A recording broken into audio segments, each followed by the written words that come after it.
Okay, I will assume we're on. We are live. I would like to welcome all of you to the first Egypt Oil and Gas webinar. My name is Tom Maher and I will be your moderator for the next 60 minutes. Let me start out by giving a special thank you to the Minister of Petroleum and Mineral Resources, His Excellency Engineer Tariq El-Molla, for agreeing to hold this initial webinar in our sector under his patronage. This is the first public webinar in the oil and gas sector with government participation. And we are delighted to have the Egyptian General Petroleum Corporation CEO, Engineer Abed Regal, who I will formally introduce in a moment, to join us. The Minister is keen to capture any conclusions and suggested action items that might come out of this webinar. And the Egypt Oil and Gas Technical Committee is also keen to assist in this effort. We are hopeful this is the first of many webinars to come in the oil and gas sector.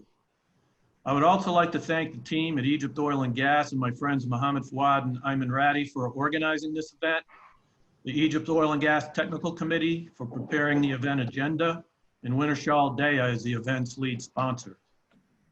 The subject for today's webinar is operating under a global pandemic and oil and gas price crash. We have seen not one, but two black swan events hit the oil and gas sector in 2020.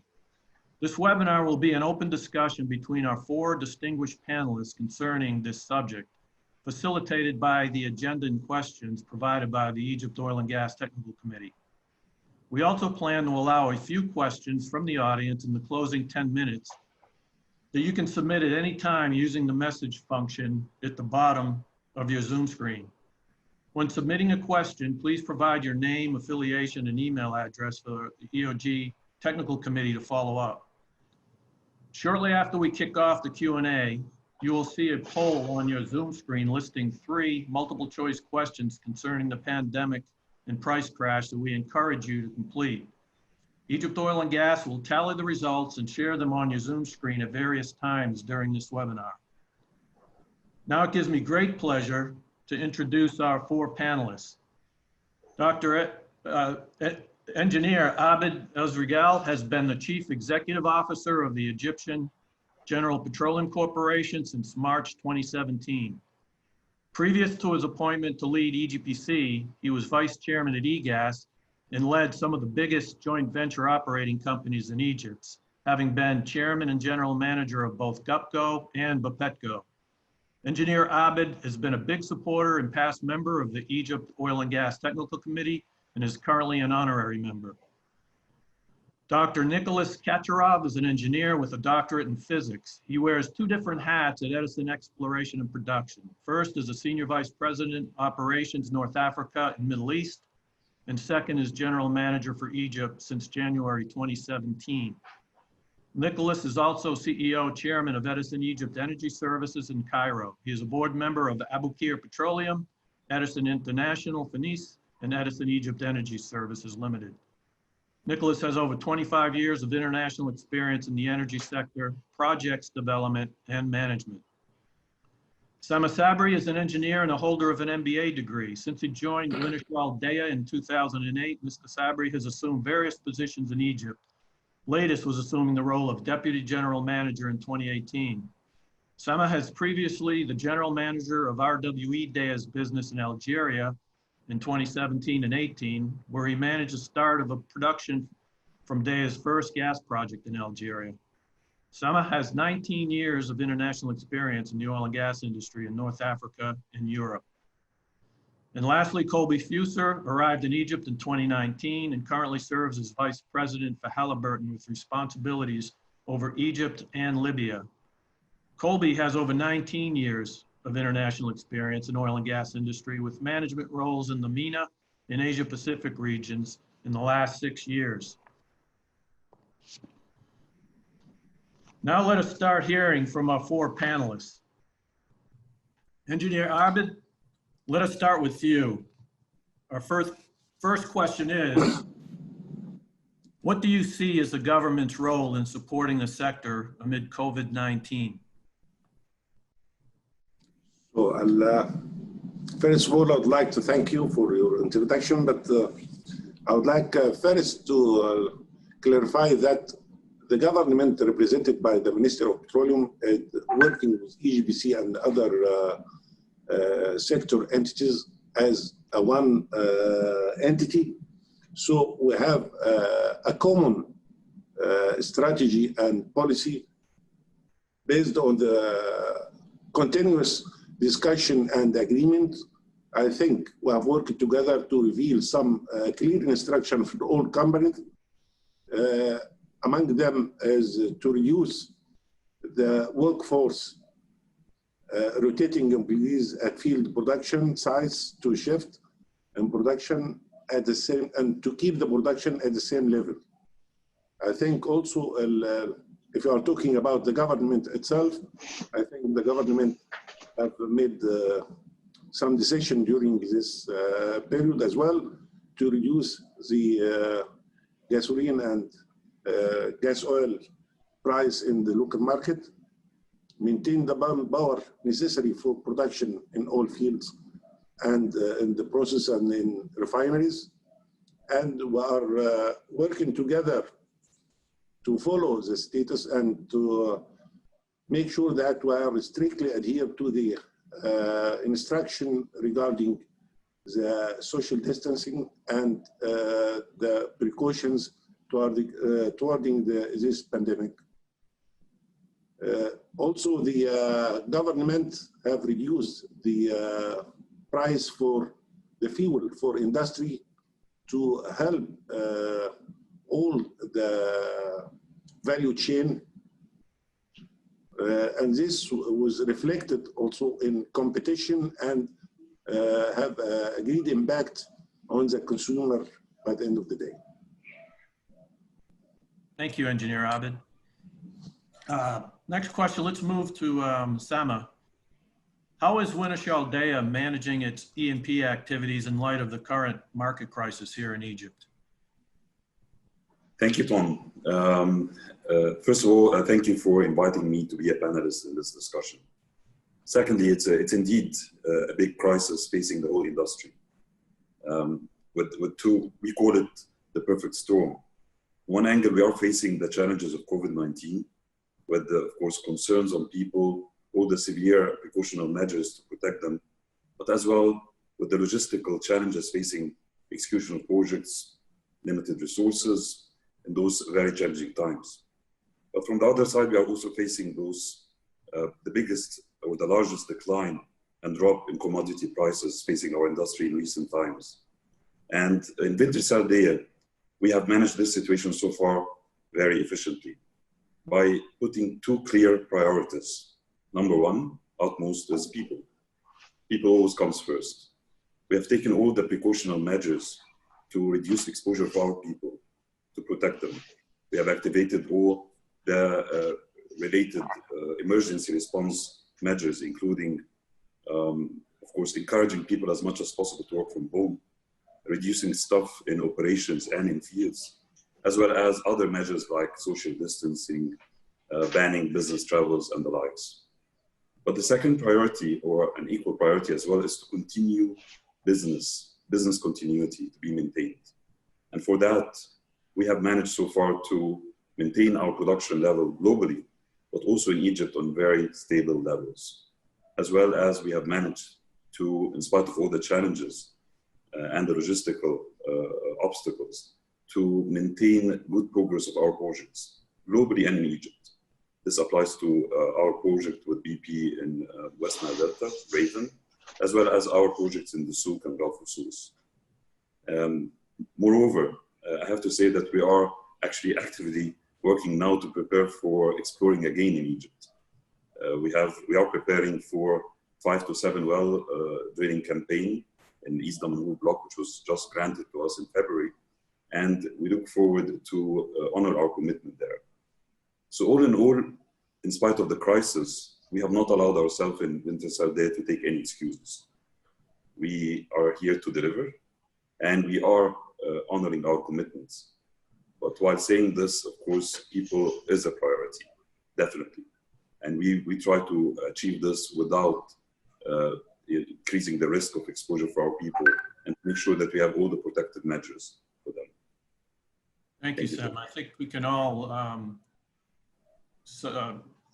understand the focus on people. I think that's where we're all at. That's good to hear. And business continuity, if any of us were not doing business continuity plans before, we certainly are now. So it's really been an eye opener, and also very encouraging to hear about your upcoming drilling plan on your exploration block. Despite what we're going through, activity is still going on. So with that, Nicolas, let's move to you. How is Edison considering investments in production optimization in this challenging time?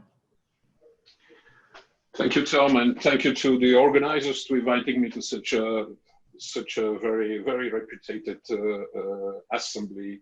I'm happy to discuss about our projects and about my views regarding the time we're running out.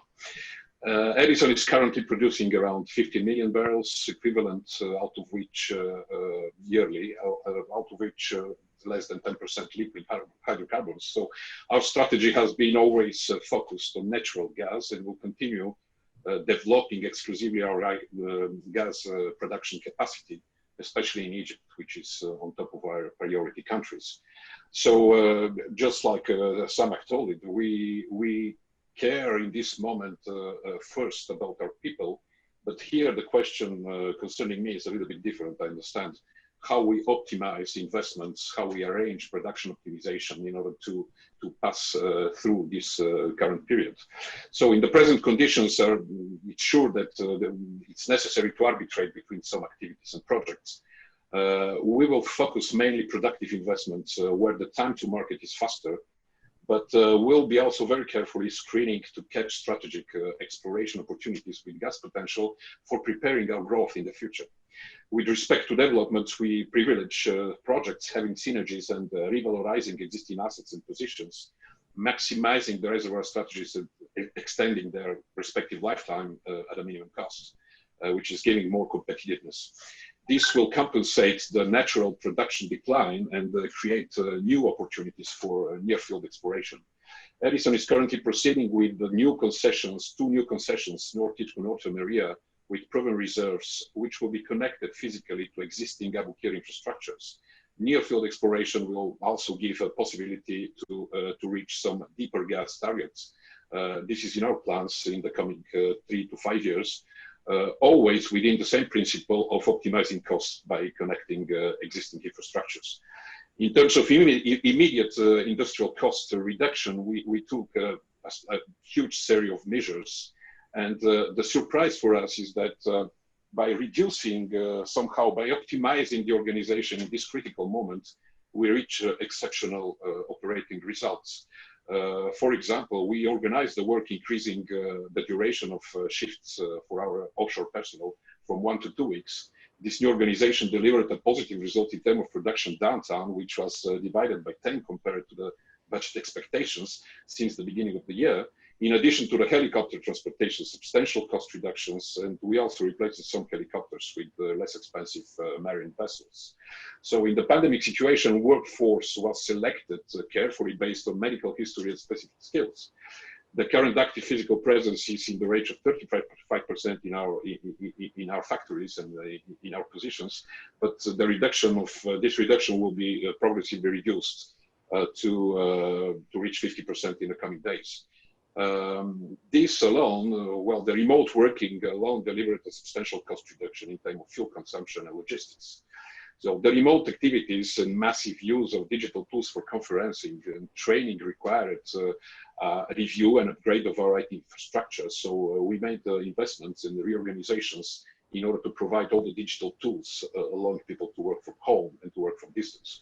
So we reduced and rephased the new material purchase, maximizing the usage of warehouse stocks. We reviewed all engineering plans, renegotiated the existing contracts, and as a result, the reduction resulting this year from the industrial costs by rephasing and canceling some not essential investment is about 20%, which is quite substantial. So finally, as at each crisis, the present one is also reaching lessons and I would say constructive constraints or constructive problems, forcing us to learn and to valorize the hidden reserves we have in terms of efficiency and improvements. Thank you for that, Nicolas. A couple of those themes certainly resonated with me. I've heard many of my peers in other companies focus the same on utilizing existing infrastructure, which takes me to your near field exploration at Abu Qir, but the driving cost efficiencies is obviously high on everyone's agenda. So we'll probably dwell into that a little more as we go along.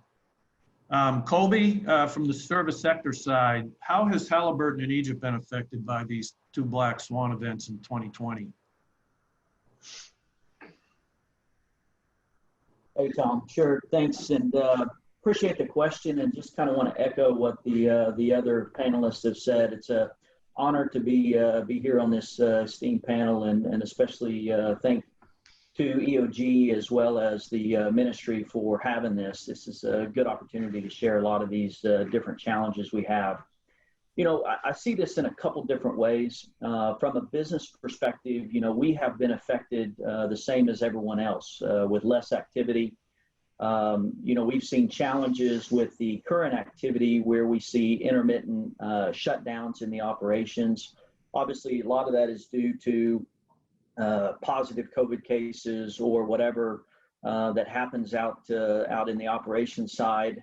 But we also see the fact that from our employees, the effect on the employees and, what we see from their families.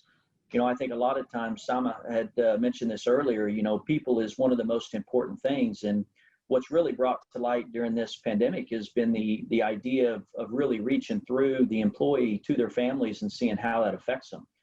So I think that's probably been one of the biggest challenges for us and what we've seen from an effect standpoint. But for this, I think we rely pretty heavily on our value proposition.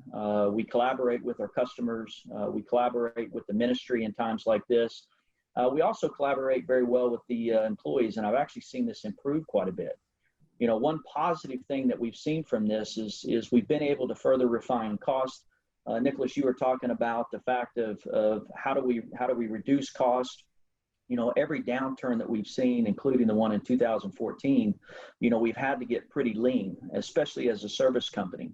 And, from our perspective, we've been able to reduce our cost base quite a bit. We've worked on efficiencies, which has been in collaboration with the ministry and with our customers. Also brought in new technology that has helped to lower overall customers' cost, complete wells in a manner that maximizes that asset value. And I think the other side of this is when you talk about from an employee's perspective and an industry perspective, I actually, from a positive, I see much more collaboration. I see the willingness for companies to really kind of change the norm, modify how we achieve the delivery of success and reliable service, which is really, we need to do that safely.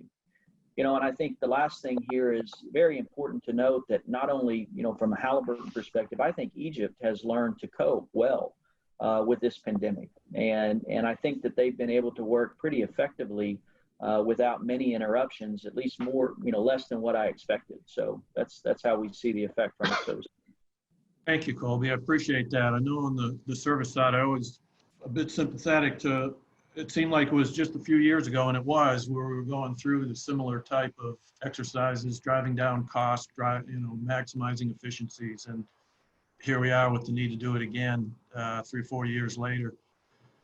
Before I get to Engineer Abed again, let us post up our first of the 3 questions I mentioned, poll questions I mentioned earlier. This first question is, when do you think oil demand will go back to normal? And Egypt Oil and Gas will put that up here at some point. And there are 4 multiple choice answers to that. So for those that can, please answer that question, and we'll let you know the results towards later on. So Engineer Abed, no one probably has a better view of what's going on with field operations than you in your current position. So the question the committee has for you is, how has Egypt's E&P operations in the field been affected by the crisis?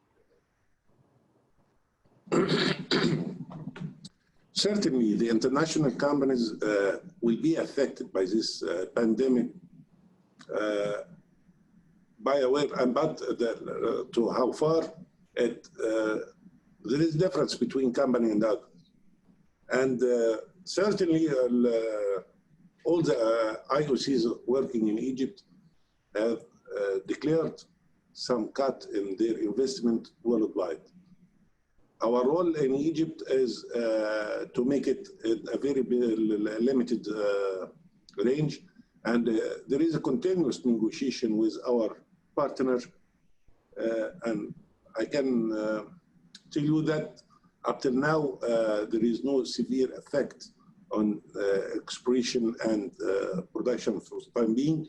But if this crisis lasts for a longer time, sure, exploration and production activities will be affected. From our side, I think we have reviewed the operating cost and the cost per barrel throughout all fields, and we recognized the break-even of each field, so to work with our partner to minimize and to avoid any loss in the future. This will require a close cooperation and collaboration between us and the IOCs, and also with the service company to review their cost and to focus on efficiency and also modern technology, as our colleague mentioned. Also to work in untraditional way of performing the work. I think it was a very tough exercise when we faced some positive cases in the field, but thanks God we have managed to control it and to put the measure to avoid the spread of such cases, and we're still alerted for that. But all of this will be depend for how long this, because it is affected by oil price, consumption, exporting, all of this affected. For the time being, we can consider that a very minimum effect on the production figure, but the time is a very important factor in the future. This will urge us to have a continuous negotiation and to continue with our partner, either IOCs or service provider, to have how to mitigate this and to pass through it. Thank you, Engineer Abed. I think I speak for all of us when we say we're sympathetic to the challenges you in particular face, you and your colleagues at EGPC. It's comforting to hear that you've managed so well to this point, but I agree with you. We certainly, the uncertainty is how long these crises will last. So I think one affects the other. Obviously, as quickly as COVID can be dealt with and put in our rearview mirror, the sooner the demand for oil and gas will happen, and the better off we'll all be. So let's hope for the best. Again, thank you for that answer. Sameh, moving on to you in Wintershall DEA. Has DEA operational strategies changed under the COVID-19 pandemic and the resulting crash in the oil and gas price? Definitely, Tom. The effects of COVID-19 has affected all the industry, and of course, Wintershall DEA is not an exception. It left its mark everywhere. For our own operational strategies, we have taken a number of early decisive steps.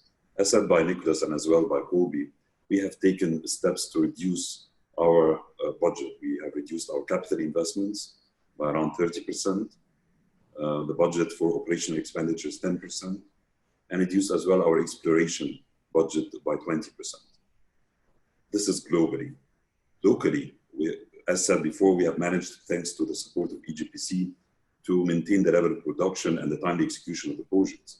But as said by Engineer Abed, we have engaged ourselves in very healthy discussion with EGPC for our Egyptian joint ventures to optimize cost, to identify cost optimization measures in order to maintain the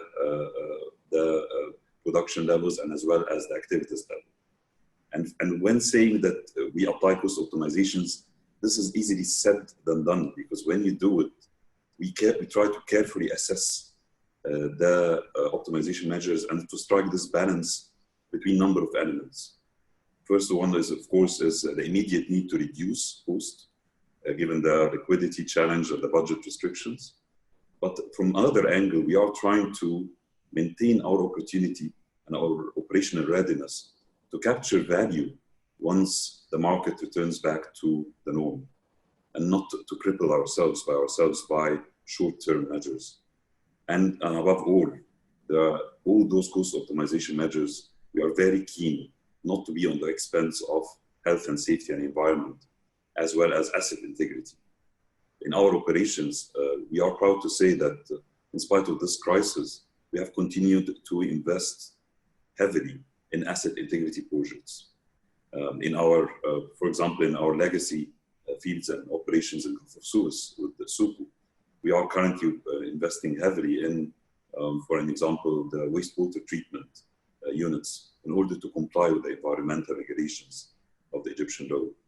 As well, in middle of all this crisis and liquidity problems, we have financed and supported the move of our Egyptian joint venture Suku to a new office, brand new office. And the reason for this is safety, because the old office was identified by EGPC and ourselves not to be safe any longer for our people. And as you see, cost optimization should not be on the expense of HSE and safety and care for our people. Having all that said, operation strategies have changed, but there are, of course, rules and priorities that cannot be forgotten. Thank you, Sameh. Some definitely food for thought in that answer as well. I suspect this is a good time for companies to be focusing on asset integrity and HSE, and I know Colby will probably have more to say about that here in a little bit in his role as the co-chair of our HSE subcommittee. And budget cuts, man, they're always tough. Like everybody that I've seen has been cutting at least 25 to 40% of their CapEx budget this year. Hopefully we'll get this COVID behind us and see an increase in CapEx going forward. Nicolas, moving on to you. With countries lifting lockdown restrictions all over the world, and big news, in particular where I come from in the US and Houston in particular, how will this impact the oil market in the second half of 2020 into next year? Well, of course, a demand increase will come with the opening of countries and economies, driven by people resuming traveling from home to office and with goods traveling between countries. However, the accumulated stocks during the curfews are still present, and the world is still capable of supplying hydrocarbons with capacities above the actual demand. So to resolve such difference, some time will be necessary, and we see also investors quite prudent on the stock markets. In addition, the doubts possible second wave of pandemics in the countries in which the first wave have already passed through is increasing the risk aversive behaviors. So we saw recently on some major IOCs on the long term devaluating substantially their assets with revised oil prices situated between 50 and 60 US dollars per barrel. In consequence, the possible price correction in the coming month to 2021 will certainly be modest, progressive, and not exceeding, of course, this range. There is no such consistent elements today to tell us that there will be a kind of discrepancy in the today's situation. So we expect prices below 50 in the coming months and very progressive lifting. On the long term, we should keep in mind that in the past couple of months, people and companies have learned a lot from how to do differently, how to consume, and how to spend less. And in my opinion, the consumption behavior is the most difficult thing to measure by the analysts. My opinion is that the world has already moved towards structural change, more responsible, more costly, less costly, and cleaner. So moving in this direction is also obligation for our industries to align and to adapt in terms of flexibility, diversification of our products and offers, capacity to match investments to demand faster prices, and the surrounding effects of the new environmental context. So in fact, the pandemic today has just accelerated global questions which were on the table since years, and which are not exclusively related to energy, but to all aspects of our existence. E&P will remain a cyclic business with volatility, but I think that the amplitude of sinusoid will be, in my opinion, sustainably reduced. It will be much easier in the future to replace a missing oil production with new technologies and energies. Therefore, the ratio offer to demand will influence less prices than before. Yeah, thank you for that thoughtful answer. I tend to agree. I've been in this business almost 40 years, and it's definitely cyclical, and there's no reason to believe it. Tom, Yeah. Tom, give me just one Sure. minute. Sure, engineer, of course. I'd take a personal call, I guess, or an important call, I should say. So I think we could just continue on with some of the other speakers, or just open it up for general discussion. But let's move on to Colby right now. Colby, again, is a service company. What role did Halliburton take to support clients in the time of the pandemic? Hey, Tom, thanks for that question. I want to, if I can, you guys had actually all mentioned some pretty important stuff that is around how service companies support customers and also the market. You know, one of those that's probably one of the most important that you actually had mentioned, and Engineer Abed had also said as well, is, you know, in 2014 cycle, we learned how to be efficient, or maybe learned more efficiency. We always have had it in the DNA for us in particular. But what we must do from a success standpoint is we've got to really challenge the fact of not going back to the norm. You know, Nicolas said the new norm is in the situation that we're in today, and this is where things are changing, and it's now being established for what we see.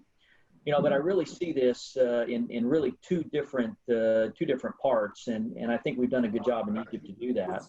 You know, the first is around the rollout of technologies. So we've had many clients who've taken more of an aggressive approach to what I would consider working with landmark and cloud technologies, real-time operations. You know, we've actually had a lot of customers that has worked with us on brownfields to help increase production, such as the use of spectrum technologies with e-coil. We've had a lot of conversations around bypass pay with potential refracs. So, you know, I see that as probably one of the primary things is that we've got to be able to still get production, and the focus on technologies is pretty important.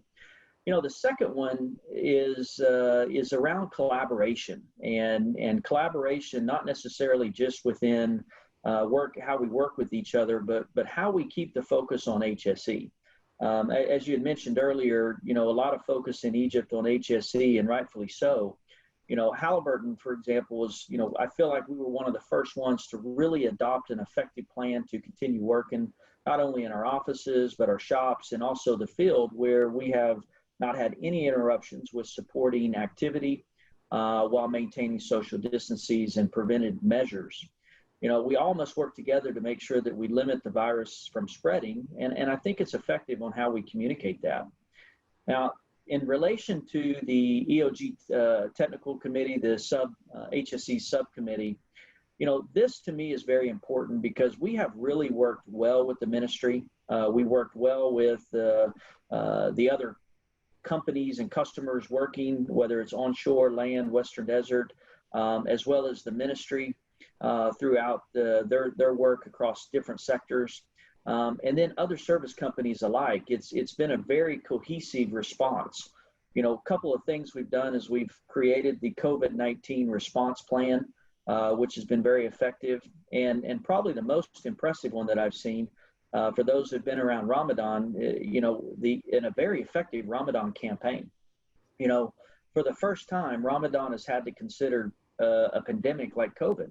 And I think through that entire thing, we've actually seen an improvement in our HSE during Ramadan. We've seen year-over-year improvement in Egypt, and that's really from a service company standpoint, you know, where our focus has got to be. It's sending people out to work safe, and it's bringing them home safe, and I think we've effectively been able to do that. Thank you. That's a good comprehensive answer as well. And I just want to add, I was particularly pleased with the effort you and your committee is very energetic and passionate about what they do to come up with both that emergency response plan and then the Ramadan safety awareness campaign when they did was a real benefit to the sector. And as you rightly said, we had tremendous cooperation, collaboration, and input from EGPC and the Ministry of Petroleum on that as well. So I hope we can do more of those going forward. Let's just take a quick little break here. We got our poll numbers in the first question. Let me apologize. I can imagine that when that question comes up, it's a little unnerving in front of our speaker's face. We didn't really think of that before, but apologize for that. But anyways, the results are in that first question, and it's interesting. Again, I'll repeat the question. When do you think oil demand will go back to normal? Only 7% of our audience think that'll happen by the end of the second half. It starts today, as a matter of fact, July 1st. 35% believe it'll be sometime in the first half of next year. 38%, even more, believe it'll be in the second half of next year. And 21% believe we'll see it 2 years from now in 2022. So no one's looking for a quick recovery, at least this year. It seems to be the consensus of our sector. So we're going to go ahead, as annoying as it is. I think this is fun and educational. Let's put up the second question, Egypt Oil and Gas, which is, what is the best method does your company use, or that you personally see to cut costs? And there are 3 multiple choice answers with that one. Okay, so I see Engineer Abed's back with us, so we'll move on. And a question for Engineer Abed. How can Egypt support international oil companies amid their production cuts? Sorry? Question? Yeah, the question is, how can Egypt support the IOCs amid the current crisis in the fall in production because of any operational challenges? It is our role to work with our partner. The first thing is cost optimization. And not only with IOCs, we have opened the dialogue with the service provider as well. As I mentioned, there is many ways to optimize the cost and put some priorities in the development and production process to get the best and the optimum production at the lower cost. And this is a very long journey. We have started with some joint groups with IOCs to reveal some specific item to focus on it. And also there is a separate dialogue with service provider to optimize their cost, because we are in the option either to stop some activities or to optimize the cost of these activities. So we choose to optimize the cost and working together. In another word, another way also to help them to fulfill their funding requirement in this critical time. And I think there is some good news in this will be announced later, at least for the last period. We have passed this period safely. We hope to continue like this. But the main issue is the whole market itself, because we have a good opportunity for exporting gas, but unfortunately the international market doesn't help to achieve that. So we hope after we pass this crisis, we have a better opportunity, either locally or internationally, to have a better and economic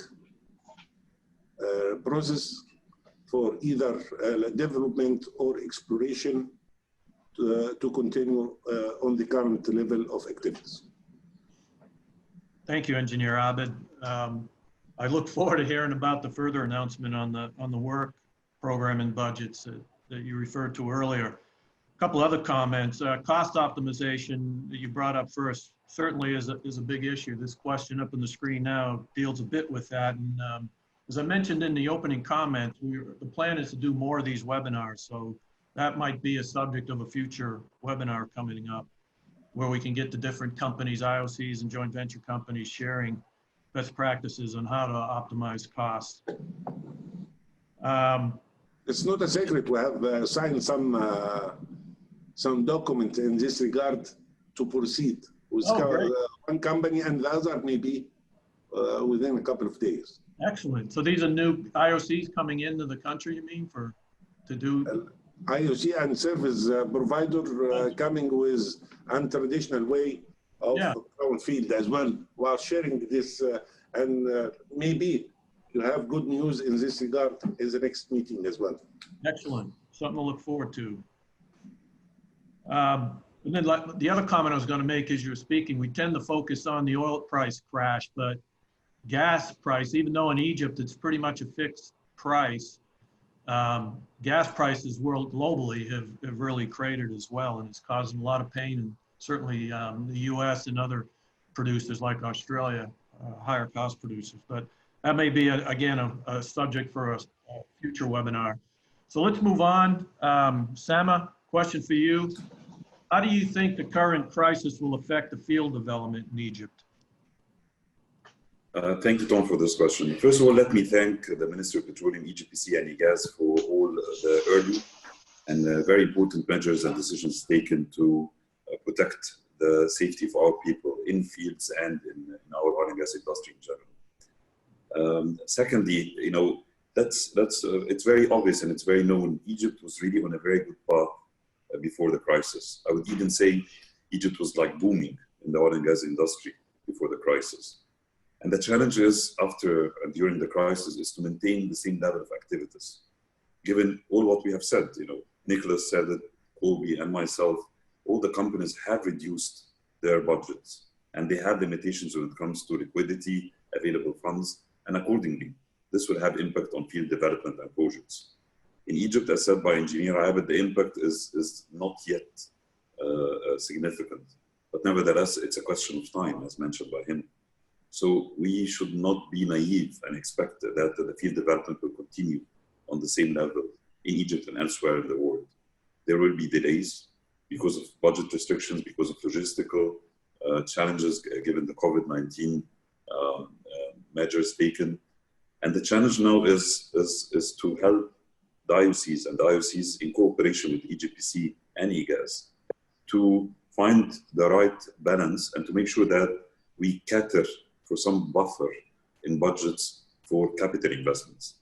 And this can only happen if we look very carefully to where we can optimize costs, as mentioned before, in production operations, specifically in our Egyptian joint ventures.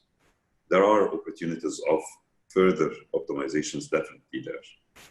You know, I don't want to repeat myself, but I said, of course, that this requires the right balance between different elements and different measures there. But in general, I know that there will be an impact on Egypt. We have to admit it. But the main and the only mean to handle it is to continue the good cooperation and open dialogue and discussion with EGPC and EGAS and the ministry in order to reduce the impact and to make sure that we have available buffer in the budget for more activities and to make sure that we are cost efficient enough to allow for this. In general, I feel still very optimistic for Egypt. And this comes from real experience because we know that EGPC, EGAS, and the ministry are very responsive when it comes to similar challenges and similar crises. They listen, we discuss, and we always find a way with good partnership to find a win-win solution that allows to continue the activities as much as possible in the right time. Yes, thank you for that. I completely agree. I mean, once again, the theme of cost optimization and the excellent collaboration that the IOCs and the service companies have with our government partners certainly helps us through these periods of down cycle. So hopefully we enjoy together the upcycle. So that was more of a field development question to Sameh. Nicolas, I'm going to switch to exploration for you. Next question for you. How hard do you think exploration activities in Egypt have been affected And when do you see a recovery beginning to take shape? So if you place your question in the past, I think that so far they have not been affected, the exploration activities. Based on the fresh news we received from Engineer Abed, excellent news of the subscription of new investors' interest in Egypt. I think this is a process which has been started 1 year ago and finishing now in the full crisis of COVID. And based also on the fact that we were managing a drilling exactly in the time of the crisis of deep waters. So far, I don't see impacts. Of course, the question is probably more for the future, connected more to the gas prices and to the gas markets and to the oil prices and markets. From this perspective, exploration is, especially in offshore exploration, when the Mediterranean potential is the most promising in Egypt, and from strategic importance, this is a high capex mobilizing and capital risk activity. Of course, companies will review their plans, but I think that basically exploration has given Egypt the possibility, within 3 years only, to become from a net importer of gas to net exporter of gas. Exploration, I think, will continue. Major companies will concentrate on bigger reservoirs with high efficiency. The question is more about smaller size exploration projects where the economics are nearly connected to the current or near forward market prices and needs, for which I think there will be some problems to decide an investment, knowing that today Egypt is producing more gas than it consumes. Some difficulties to export through LNG. However, let's remember that only 3 years ago, Egypt was starving for gas, and today Egypt is producing the main gas producer in the region. So things can change thanks to exploration, and I think that mostly the question is towards the authorities how to continue maintaining the interest in exploration, which I repeat is a highly capital-consuming and risky activity. Just remembering some statistics which are very interesting. Exploration blocks, new exploration blocks, during the period 2013-2018, which is the period post-revolution, there was a reduction from 55 to 15 at the end of this period of new exploration blocks. Only in 2 years, 2019, 2020, including the ones from which we received the news from Engineer Abed, the increase was from 15 to 40. So you see that small change in appetite in a country can change drastically the exploration interest. Regarding us, we have the same philosophy, and I'm finishing with this. We found interesting reservoirs and discoveries in North Africa drilling in Eastern Mediterranean deepwater targets. However, in the present conditions, we don't feel comfortable to continue in the second exploration phase in a project where the expected quantity is not enough in order to be profitable. However, we keep our presence in a much bigger potential in another concession, which is Northeast Happy, just close to our first one, where the gas potential is in a deep carbonate structure and very high volume. So we think that this is how we can build the future. So we continue in this second very ambitious exploration project. Thank you.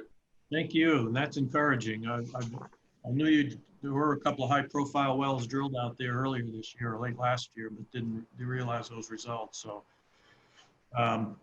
that's good. And I will say that Egypt, from all I can tell from media and literature and talking with people, still remains a very attractive destination for exploration companies wanting to come in. And we're seeing a couple of big ones, Chevron and Exxon coming in for the first time. So it just supports what you're saying there.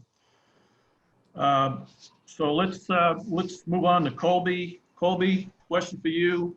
How was Halliburton able to help clients to adopt a cost-efficient strategy? We've talked a lot about cost optimization, and you certainly play a role in that. So it'd be interesting to hear your thoughts on that as well.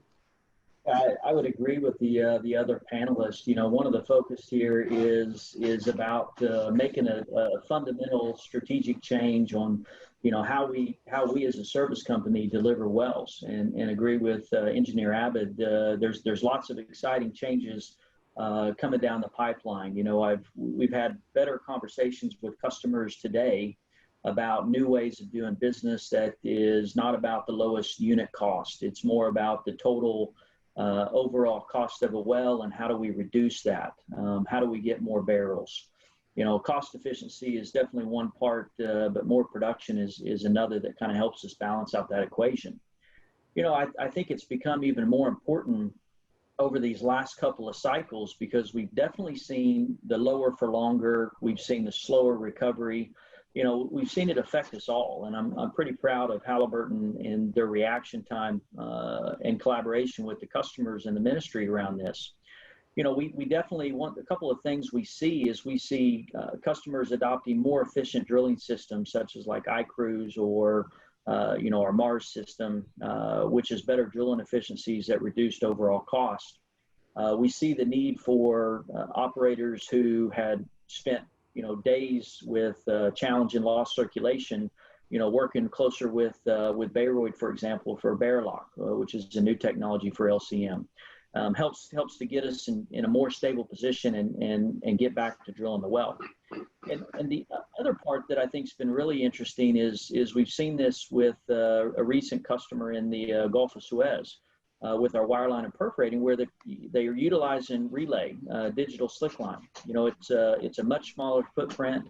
We're able to get on platforms that traditional E-line units can't access. And that's not only more efficient, but it also helps us with increased production. So across the board, we see a pretty good mark around there. And I can't leave without talking about digital. We have a digital strategy in place. It resonates with the customers very well. And one good example of this in the pandemic has been with one of the largest IOCs and JVs here in Egypt. Their current environment is built on a Lee private cloud solution. Lee is a Landmark Earth appliance. Now, this basically is a solution that enables the drilling, the exploration teams to work from home during the crisis on the cloud environment without impacting performance or downtime. So I think we'll continue to see this, with support from the ministry, with support from our customers. We will continue to see efficiency as a conversation, and I'm very happy to hear Engineer Abed say that they're, fully supportive of any idea around, how we get more efficient and reduce the total cost versus going after unit cost reduction, because that's important for us as we move forward in the future. So, thanks, Tom.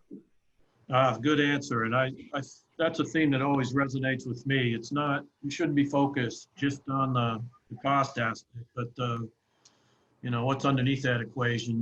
The barrels is important too, or the MCF. It's a unit basis that everyone should be focused on. You get more production, you can absorb more cost, and technology comes with it. It's not free. So, and you guys in the service side really drive those technological advances. One of which you just went into on the drillers being able to work from home, critical at a period of time like this. So, I would just encourage everybody to think in terms of unit cost of barrel, and not just cost alone. Okay, so I'll get off my soapbox and let's look at the second question of our poll. The answers are in. You want to put that up, Iman? The question was, what is the best method to cut costs?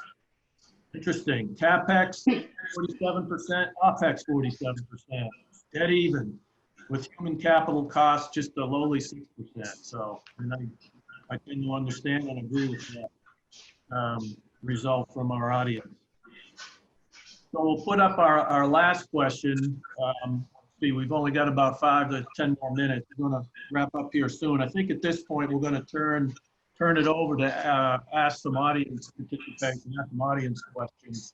And I've got a couple of them that Egypt Oil and Gas has sent me already. So our first question comes from Kareem Nasser, Business Development Manager at Expro, and is directed at Engineer Abed. Engineer Abed, could we see in the near future some changes in national agreements between IOCs and EGPC in order to cover such a difficult time like we are facing now? We're all pretty confident that EGPC is in line with IOCs covering most of the situations the country has faced, but COVID-19 is very special. I believe it opens a new chapter in EGPC IOC relations. didn't get the type of agreement. It's kind of generic. He's not asking. It's a general question. Could we see in the near future some changes in national agreement? I assume that would be PSCs or any type of agreement between IEOC I see. in order to cover difficult times such as COVID. Sure, we are dynamic in all cases and in all times. And it's not a secret in the Brownfield Committee, there is some progress, and this will be revealed in some sort of agreement, either with us or with IOCs. But the journey with our partner is a long journey and is dynamic. So currently, we are negotiating with some of IOCs, reviewing some old terms and conditions, how to update. It's frankly, it's a win-win situation. So we would like to achieve the maximum benefits either for us or for our partner. So sure, currently we are under negotiation with some of them to have some mitigation of some old legacy and also for some consequences of COVID-19 consequences as well. But no doubt there is a continuous negotiation regarding this issue, either for the current or old or some new idea out of the box. Great, thank you, Engineer Abed, and thank you, Engineer Karim, for that question. That's very encouraging to hear. Not only are they thinking about it, there's already agreements being discussed between the two, so that's good. Sameh, the next question I think is up your alley. It comes from Richard Vaughn, who spent many years in Egypt leading subsurface teams within RWE DEA and Edison, so maybe a former colleague of yours. He goes on to write, historical average oil price from 1985 to 2020, so what's that, 35-year period, adjusted for inflation was $52 a barrel. However, during the 20 years from 1987 to 2007, the 20-year period, the average was actually $40 a barrel. It's a long time for an average price of $40 a barrel. Again, it's adjusted for inflation and it's similar to today's oil price. All too often, companies focus on reserves, production, and operational efficiency, as we've discussed today. But prudent probabilistic financial planning and forecasting is equally important to mitigate the risk posed by downside oil and gas prices. And it's really just a simple question. Assuming you gathered all that, Richard's looking for what does the panel think? And Sam, I'm going to direct that. I think you can tackle that question. Okay, thank you, Tom. Thank you, Richard, for this question. You know, I think Richard is right. This crisis has clearly taught us all a very important lesson. The focus should always be on the economic resilience of our companies. You know, in this storm, in this perfect storm, you know, only the fittest will survive. And the only way to face this storm is to really carefully evaluate what is the economic resilience of the different assets we have in our portfolios as IOCs. What is the level of cost efficiency, levels of profitability we have? And for this, I'm sure we are doing this in our company, and I'm sure it's done in other companies as well. We have an open discussion with no sacred cows where we can optimize cost. And not only to pass the current storm and the current crisis, but to get out of it leaner and stronger. We need to make sure, for our industry, we need to make sure that our business is resilient towards the fluctuations in commodity prices. We cannot be hostage for similar crises and their impact on us. Otherwise, you know, it's clear that we will not be able to survive similar storms or a longer period of this crisis. And for that, in our company, Wintershall, we are doing this, but I have to say that maybe for Wintershall, the situation is slightly better, given that we are, by design, we were only given birth last year in May 2019. So by design, we are designed to be lean and agile, and we have a low-cost, gas-heavy portfolio that allows us to take this hit, maybe less harder than others. But in general, all companies should focus on this and focus on cost efficiency and resilience economically rather than anything else. Yeah, thank you, Sameh. Thank you, Richard, for that question. In our Egypt Oil and Gas group, we tend to focus on engineers and geoscientists, but the accountants and our financial planners, modelers have just as an important role, maybe even more so in these type of environments. So we need to think about a future webinar, or how do we try to pull the financial side of the business, put a little more focus on that in our efforts. Okay, I think we're right at the top of, or at 1 o'clock, a little after. So we're going to do one more question to close it out. And it's a question from Hisham El Lakhani, projects manager at Petroleum. Nicolas, I'm going to direct this to you as a projects man. What is the effect of the pandemic on the IOC's calculations that supports the decision to invest in Egypt's oil and gas upstream projects?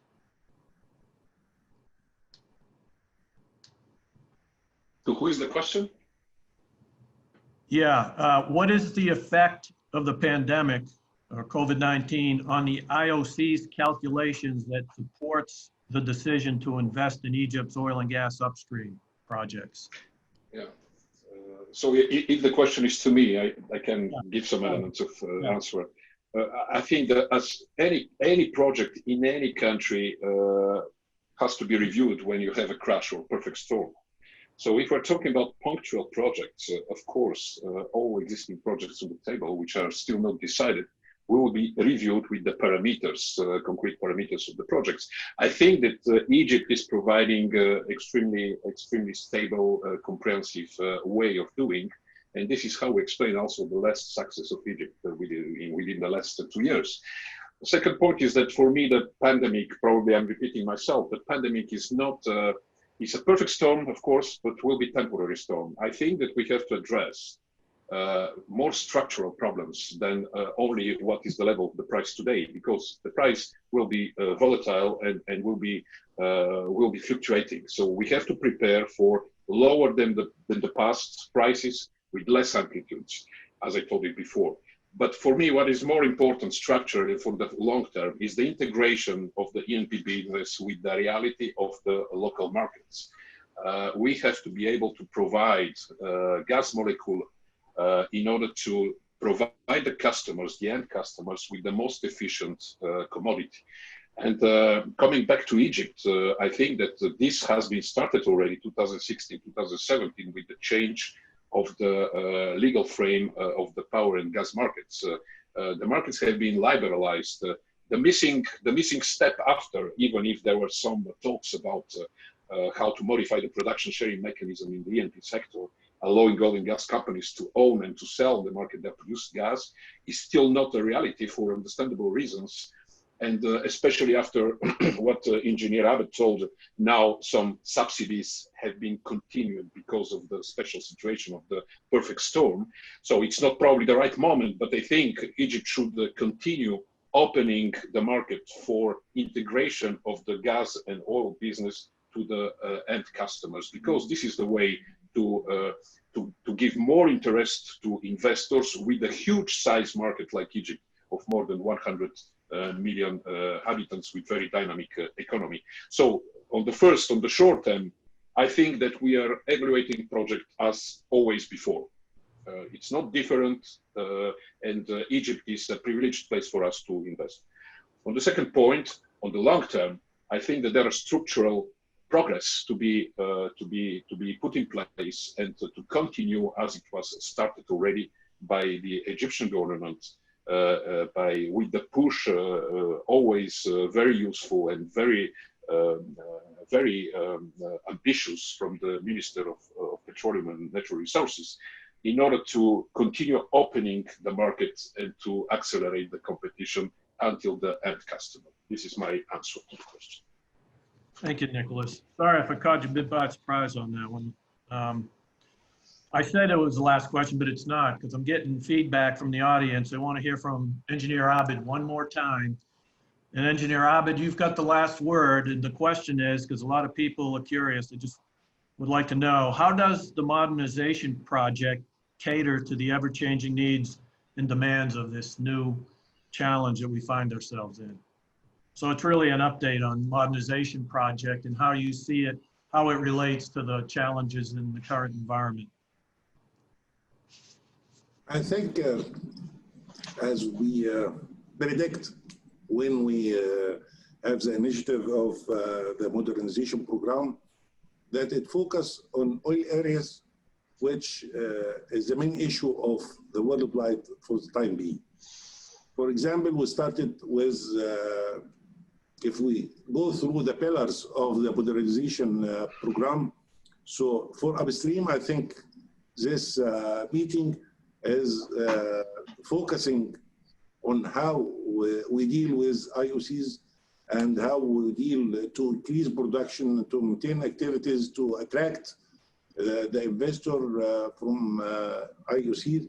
And the last period showed that there is newcomers come to Egypt with some special terms and conditions, and with a trust in the stability in Egypt. And stability, when I mean stability or security, I mean security for people, security for banking, security for investment, security for everything.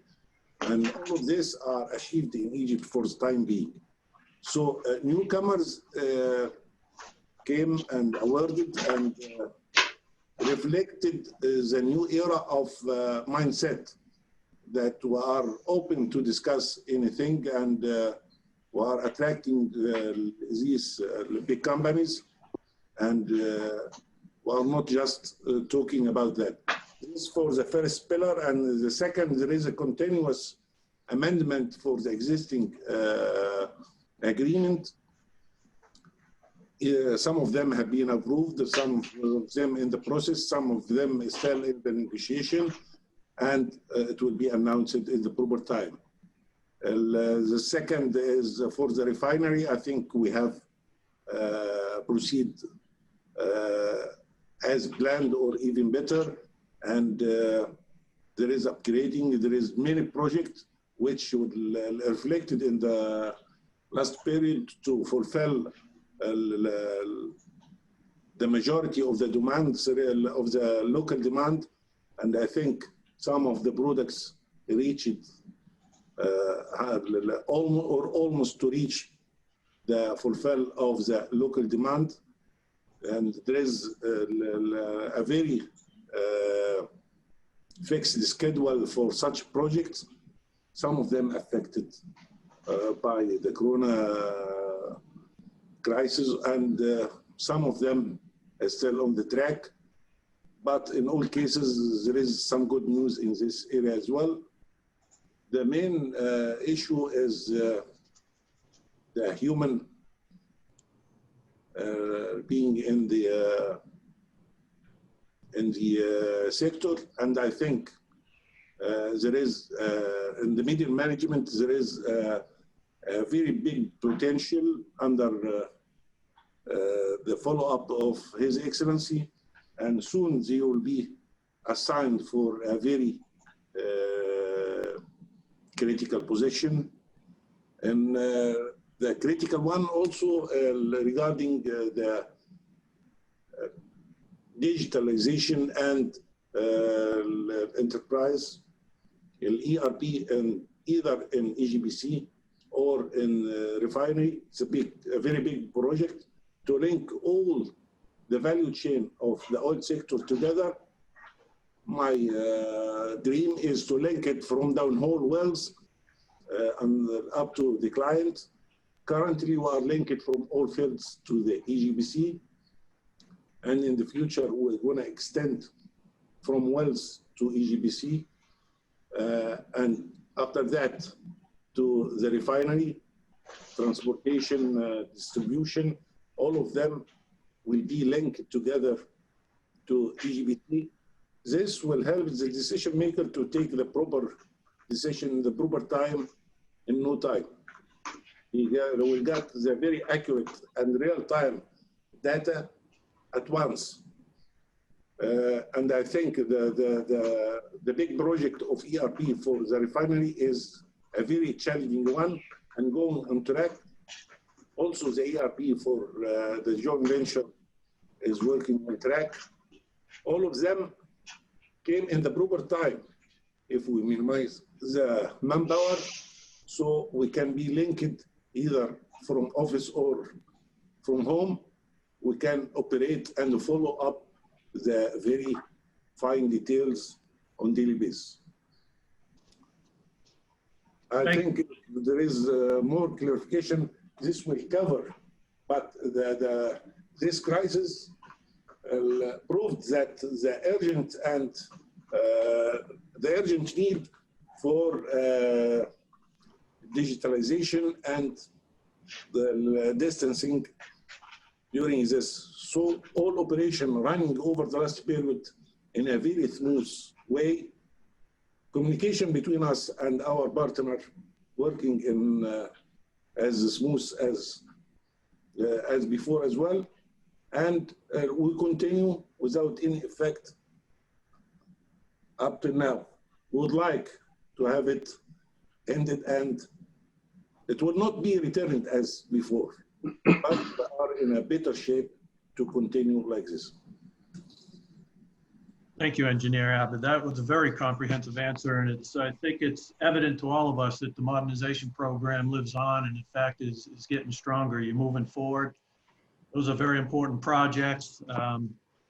Digitalization, human capacity building, and even on the refineries. I know Egypt Oil and Gas Technical Committee has been mainly an upstream organization, but there's some discussion now at the head level to try to move into the downstream of this too. And I'm sure Mohammed Fouad will have more to say about that in the future. So thank you for that answer. I'm going to wrap this up now. We're well past our time. Let me just, if Ayman can post the results of the last question of our 3 questions. Is lockdown restrictions eased? When will the oil prices return to pre-pandemic prices? The answers are not unsurprising. In fact, they're very consistent with the first question on oil demand, which obviously is related. So most of our audience thinks it'll be at least 6 months and maybe more likely a year before we start seeing a recovery in oil price to pre-pandemic levels. So thanks to all who have participated in that. I want to personally thank all of our panelists for taking time out of your day to share your knowledge of the sector and how you see the challenges and what you and your companies are doing. I also want to thank Wintershall specifically, and Sameh, please pass on our thanks for sponsoring this, the first webinar of what we hope are many. We appreciate your support. And lastly, Mohammed Fouad personally asked me to thank all the panelists as well. He's not on the call, not logged in. And those that don't know Mohammed, he is the founder and owner of Egypt Oil and Gas Company and the founder of the EOG Technical Committee that we sit on. So Mohammed expresses his thanks to all of you panelists.